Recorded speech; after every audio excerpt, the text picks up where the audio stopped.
பாடகி சைந்தவி அவருடைய கணவரான இசையமைப்பாளரான ஜிவி பிரகாஷை விவாகரத்து செய்ய போவதாக சில தினங்களுக்கு முன்பு அறிவித்திருந்தார். அவரைப் போலவே ஜிவி பிரகாஷும் தாங்கள் பிரிய போவதாக அறிவித்திருந்தார். அதனைத் தொடர்ந்து இவர்கள் இருவரை பற்றிய செய்திகள் அதிகமாக பகிரப்பட்டு வந்தன. இந்த நிலையில்தான் சைந்தவி நேற்று தன்னுடைய இன்ஸ்டாகிராம் பக்கத்தில் ஒரு புதிய பதிவை ஒன்றை வெளியிட்டிருக்கிறார். அதில் நானும் ஜிவி பிரகாஷும் மனம் ஒத்து போய் பிரிய போகிறோம் என்று சொன்ன பிறகு ஏராளமான யூடியூப் சேனல்களில் நாங்கள் ஏற்கனவே பேசிய விஷயங்களை மேலும் சில செய்திகளை சேர்த்து புனைப்படுத்துவதை பார்த்து வருத்தம் அளிக்கிறது. எங்கள் விவாகரத்து வெளியே உள்ள அடுத்தவர்களால் ஏற்படவில்லை.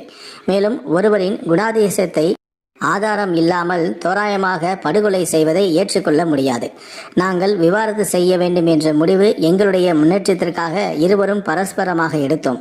ஜிவி பிரகாஷும் நானும் பள்ளி பருவத்திலிருந்து 24 வருடங்களாக நண்பர்களாக இருந்தோம். அந்த நட்பை தொடர்ந்து பேணுவோம். நன்றி என்றும் அந்த பதிவில் சைந்தவி கூறியிருக்கிறார்.